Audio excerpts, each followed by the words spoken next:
Ինչպիսի ընդդիմադիր գործիչ էր Փաշինյանը ժամանակին, շատերի գնահատմամբ բավականին հաջող, խորհրդարանում աչքի էր ընկնում թիրախային սուր քննադատությամբ, քաղաքական պայքարի տրամաբանությանը համապատասխանող գործողություններով։ Հետատիկ պապիկները 100,000 դրամներով նիսյաներ ունեն իրանց խանութներում։ Փողը տվեք այդ մարդկանց, թող գնան իրանց նիսյանները պակեն։ Բերանները ջուրառած 2 տարի կնոպկա եք սեղմել Տիգրան Սարգսյանի կառավարության համար։ Այդ գիտի ժողովուրդը։ Թե գիտի, որ մարտի 1-ի զոհերի արյունը քաշ փողով տվել եք, քաշ պաշտոններով։ Որևէ ամբիցիա, որևէ ակնկալիք նյութական այստեղ չունենք։ Մեր ամբիցիաները վերանձնային են, մեր ամբիցիաները վերխմբային են։ Մենք պետք է տեր տանենք մեր հայրենիքին։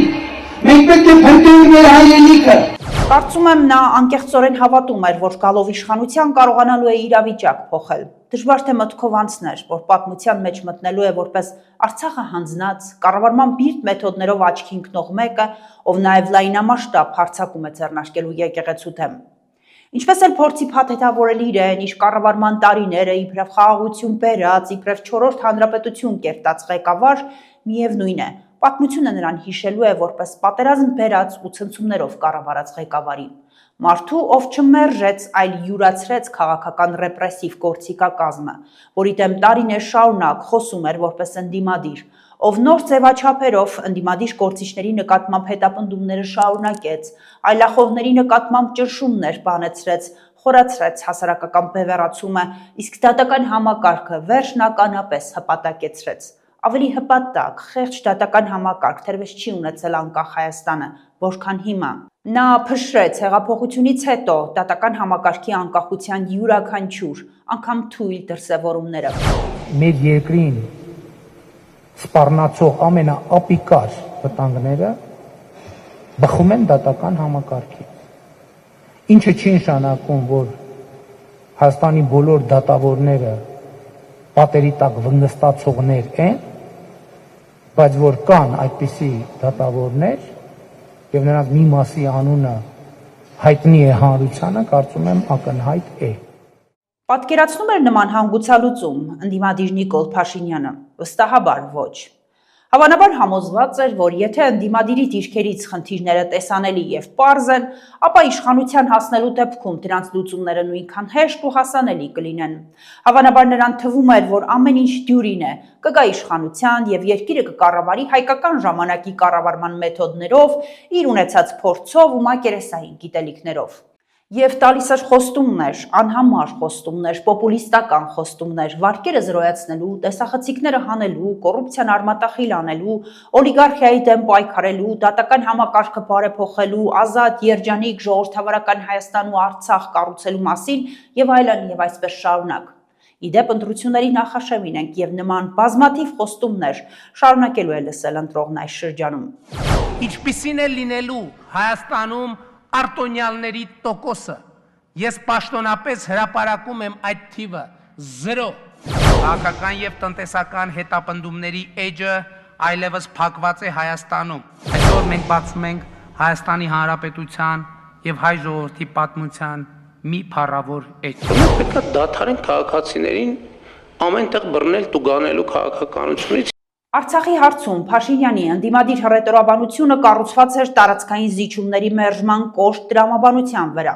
Ահա գալային տված հարցազրույցից մի դրվագ։ Խաղաղության մասին խոսակցությունները դրանք կապիտուլյացիայի մասին խոսակցություններ են, որովհետև եթե որևէ պետություն ուզում է խաղաղություն, նա պետք է պատրաստ լինի պատերազմի։ Եվ պետք է փողզիջում բառը հայոց բառապաշարից արմատախիլ անենք, քանի դեռ Ադրբեջանը խոսում է Ստեփանակերտում եւ Երևանում թեյ խմելու մասին։ Երևի կարծում էր, որ արտաքին հարաբերություններում էլ կբանակցի իր ձևերով, սրան դրան ֆռռացնելով, մանիպուլյացիաներով։ Դա կլինի կտրի կառավարության մի քիչ բժիշկերը դնելով, դա կլինի մի քիչ նիադեկվատ տվալով, դա կլինի մի քիչ բանալով, բայց այդ քամերից պետք է դուրս գալու։ Հետո սակայն պիտի պարզեր, որ պետությունը հայկական ժամանակը չէ, Պետության կառավարումը ամբիոնից էմոցիոնալ պորտկալ չէ։ Եթե երկրի ներսում ընդունված եւ որոշ շրջանակների համար անգամ խրախուսելի է գավառական շուստրիությունը, Հայաստանից դուրս արտաքին հարաբերություններում դա որակի նշան չէ, որ ավելին դա խանգարում է հարվածում երկրիդ, որովհետեւ աշխարհի առաջնորդները հստակ հարաբերություններ, պայմանավորվածությունների հարգում են պահանջում, իսկ այդ շուստրիությունը արհամարում, ծաղրում։ Մեր աչքի առջև տեղ ունեցավ ընդդիմադիր Նիկոլ Փաշինյանի քաղաքական կերպարի տրանսֆորմացիան։ Նա կերպարանափոխվեց։ Ընդդիմադիր Նիկոլ Փաշինյանը բոլորովին այլ մարդ էր, վարչապետ Նիկոլը բացարձակ այլ։ Նրա քաղաքական ռոմանտիզմը բախվեց պետական կառավարման իրականությանը։ Հեղափոխական հռետորաբանությունը անվտանգության, պատերազմի եւ աշխարհաքաղաքական հաշվարկների կոշտ փաստերին եւ ընդդիմադիր Նիկոլ Փաշինյանին իշխանությունը փոխեց անճանաչելիորեն, բայց ոչ դրական կառուցողական իմաստով։ Եթե ընդդիմությունը կարող է կենտրոնանալ քննադատության վրա, իշխանությունը պահանջում է համակարգային կառավարում, պատասխանատվության բեռ եւ բազմաշերտ որոշումներ։ Այդ ամենն անելու քաղաքական, երկաթյական, խորքային գիտելիքներ, անսասան, ամուր գաղափարախոսություն։ Փաշինյանն իհարկե այդպիսին չէր, եւ նա մնաց այս երկու հասկացությունների՝ ընդդիմության եւ իշխանության արանքում։ Այսօր էլ նա երբեմն այնպիսի փոցաշունչ ելույթներ է ունենում, ասես հարթակին դեռ այն ընդդիմադիրն է։ Անհասկանալին հետևյալն է, իսկ հիմա ով է այդ ելույթների հասցեատերը։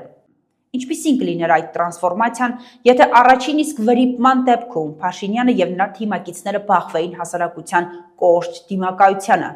Թողեք աշխատի, մի խանգարեք, նոր են եկել կսովորենի փոխարեն հանդիպեին հանրային պահանջատիրությանը։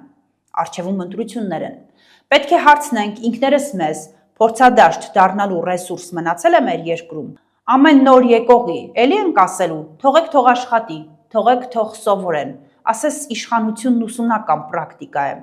Պետական կառավարման վրա սովորեն մոտեցումը ունեցավ ճակատագրական հետևանքներ եւ այդ հետևանքները մենք տեսանք, թե անվտանգային, թե քաղաքական, թե ազգային ինստիտուտների նկատմամբ վերաբերմունքի առումով։ Քաղաքական կորցի անճանաչելի կերպարանափոխությունը տեղի է ունենում մի միջավայրում, որի հողը պարարտ է, սնուցված։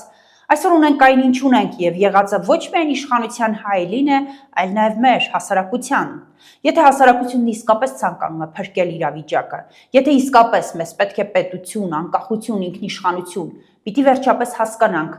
առաջնորդ փոխելը բավարար չէ, դա ընդհանրապես սկիզբն է։ Ընտրում ես պետական ծառայողի, ոչ թե փրկչի կամ էմոցիոնալ ամբողավարի։ Եթե ուզում ենք պետություն, պետք է հրաժարվենք քաղաքական ռոմանտիզմից, պետք է դադարենք հավատալ գեղեցիկ խոստումներին եւ սկսենք հարցնել, ինչպես, ինչ միջոցներով, ինչ ռիսկերով, որ մասնագետներով, պետք է սովորենք տարբերել հռետորաբանությունը պետական կարողությունից։ Եվ եթե մենք չփոխվենք, եթե չբարձրացնենք մեր պահանջների նշաձողը, ապա կշարունակենք ապրել հերթական հիասթափության ցիկլում։ Այսօր այսքանը, կհանդիպենք։